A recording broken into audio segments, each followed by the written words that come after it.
यह कहानी एक पहाड़ी इलाके के पुराने लड़कों के हॉस्टल की है।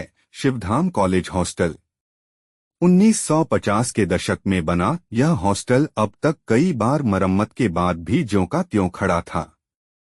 लेकिन इसकी तीसरी मंजिल का कमरा नंबर 310 हमेशा चर्चा में रहा। कहानी की शुरुआत 2022 में रोहित नाम का छात्र, जो हाल ही में दूसरे शहर से पढ़ाई के लिए आया था, उसे कमरा नंबर 310 अलॉट हुआ। वार्डन ने कागजी कार्यवाही करते हुए हल्की मुस्कान के साथ पूछा, तुम डरते तो नहीं हो न? रोहित हंसते हुए बोला, नहीं सर, मैं तो अकेले जंगल में भी सो सकता हूँ। वार्डन ने सिर्फ इतना कहा, ठीक है। कुछ भी अजीब लगे तो मुझे बताना। पहली रात रोहित जब पहली बार कमरे में पहुंचा तो उसे कमरा काफी धूल भरा और ठंडा लगा। बाकी कमरों के मुकाबले यह कुछ ज्यादा ही शांत था। खिड़कियों पर मोटे पर्दे थे और कोनों में मकड़ियों के जाले।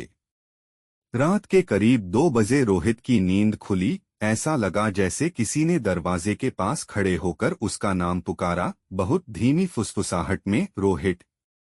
उसने लाइट जलाई, कोई नहीं था। अजीब घटनाएं शुरू होती हैं। अगले कुछ दिनों में रोहित को कई अजीब चीजें महसूस होने लगीं। बिस्तर पर लेटे लेटे किसी के चलने की आवाज, बाथरूम का शावर अपने आप चालू होना और कभी कभी दीवार पर धुंधले हाथों के निशान दिखना। एक दिन वो किताब पढ़ रहा था जब खिड़की अपने आप खुल गई। उसने जाकर बंद की, लेकिन जैसे ही वो मुड़ा, आईने में देखा कि उसके पीछे कोई खड़ा है। एक लड़की, बिखरे बाल, सफेद गाउन और झुका हुआ चेहरा। वो पलटा, कोई नहीं था। लेकिन उसकी सांसें तेज हो गईं और उस रात उसे नींद नहीं आई। सच सामने आता है। एक हफ्ते बाद रोहित ने वार्डन से बात की। वार्डन ने झिझकते हुए बताया, 5 साल पहले एक लड़की, संजना, जो उसी कॉलेज की थी, उसी कमरे में एक छात्र के साथ छुपकर रहती थी।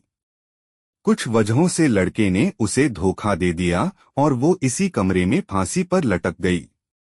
उसके बाद से इस कमरे में जो भी आता है उसे अजीब चीजें महसूस होती हैं। कई छात्र डर के मारे हॉस्टल ही छोड़ गए।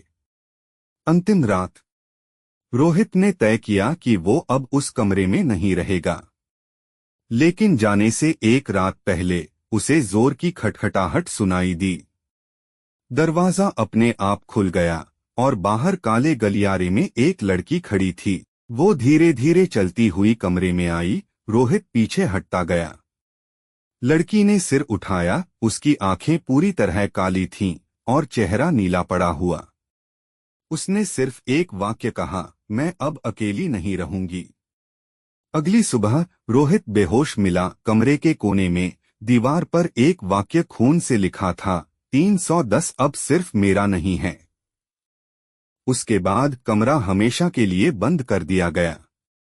आज भी जब रात के समय कोई तीसरी मंजिल से गुजरता है तो कभी कभी कमरे नंबर 310 से धीमी धीमी आवाज आती है। कोई लड़की रो रही होती है या फिर किसी के कदमों की आवाज, जो कभी न रुकती है न थमती।